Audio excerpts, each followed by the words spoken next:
everyone, especially to the viewers of this program, ICSF Bite-Sized Daily Devotion. By the way, this is your Kuya Ronald, your devotional sharer for today. Wait, before I start, let me ask you, unsang mga butang nga gikonsidera nga bililhon sa atong kinabuhi? Trabaho, kwarta, o relasyon sama sa pamilya, barkada, or ang ato ang maayong panglawas? Kining mga butanga, importante alang ka nato. Pero angay nato nga masabdan nga walay makalabaw kabililhon sa atong pagtuo nga gipasukaran mismo sa atong Ginoong Hesukristo kay mag-unsa man kung kita kumplito ani kinabuhia apan wala tay paglaom o kaluwasan. Now, isip Kristiyano, si Hesus mao ang tuburan sa kinabuhi o kaluwasan.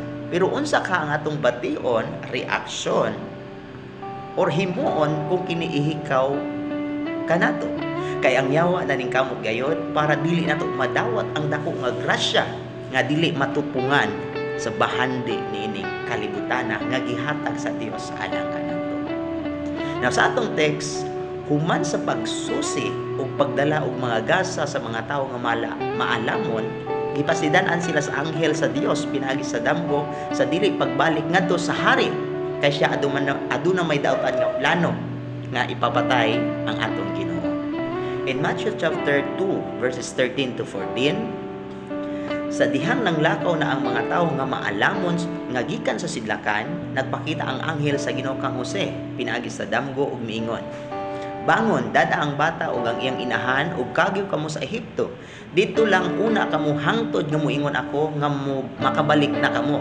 Kay pangitaon ni Herodes ang bata aron patyon. Busa ni adto gayong gabi una mibangon si Jose ug gidala ang iyang bata ug ang inahan ngadto sa Ehipto."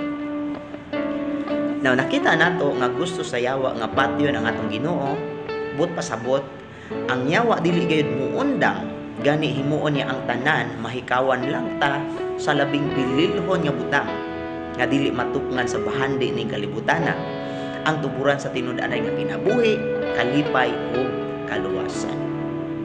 Kay ang yawa gusto jud niya nga ang atong kamatayon, kasakit ug kalaglagan. Apan salamat sa Dios kay ang iyang plano mao gayud ang matuman, kay siya ang Dios sa katumanan. Pinaagi sa damgo iyang gisugpo ang gahom sa demonyo o gibutyag ang dautan nga plano sa daotang mga tao. Busaon sa man ang atong pagabuhaton aron dili kita mahikawan or makawatan sa mga labing bililhon nga butang nga gihatag sa Dios alang kanato, labi na gayud ang atong pagtuo. Kay una, kinahanglan nga magbinintayon gyud kita ug magbaton ug kanunay nga komunikasyon sa atong Ginoo. Kay ang yawa kaniadto mao ra gihapon karon. Ug ang gusto niya nga kawatan ta sa panalangin o grasya nga gihatag sa Dios kanato. Gusto niya nga mahimong miserable ang atong kinabuhi apan dili kana mahitabo kung kita suod sa atong Ginoo. Pinaagi sa iyang pulong og espiritu kanunay nga kita magaampo kay siya magagiya kanato ug ipalayo ta sa tanang mga daotang plano ug desisyon sa atong kinabuhi. Ug dili lamang kana o kinahanglan usab nga aduna kitay tinud-anay og husto nga relasyon sa atong Dios. Pinaagi niini atong madawat ang grasya o pabor sa Dios, iyang ipadala ang iyang mga anghel, mensahero ug bisan unsang himuon niya nga instrumento aron pagtabang kanato. Ug ang katapusan, iyang gipadala ang iyang bugtong anak nga mao ang atong Ginoo ug manluluwas. Busa kay gihimo man ni Kristo ang tanan aron lamang ta mahimong husto ug sakto sa iyang atubangan. Nag-anton siya og namatay sa kamatayon na unta kita ang mag-angkon. Kay ang bayad sa atong mga sala kamatayon, apan gipili ni Kristo nga siya ang mag-antos diha sa cross puli kanato. Ang iyaha lang gipangayo kanato nga kita mutuo ug mudawat kaniya isip Ginoo ug manluluwas sa atong tibuok nga kinabuhi. Na busa mga igsuon, kinahanglan nga magbinantayon gayud kita ug magbaton og kanunay nga komunikasyon sa atong Ginoo. Pinaagi sa pag-ampo adto sa Biblia, pagbasa sa Biblia ug pag-adto kanunay sa presensya sa Ginoo. Kay pinaagi ni ana ang Dios magapanalangin ug magagiya sa tibok nato nga kinabuhi. Amen. Praise God. Allow me to pray.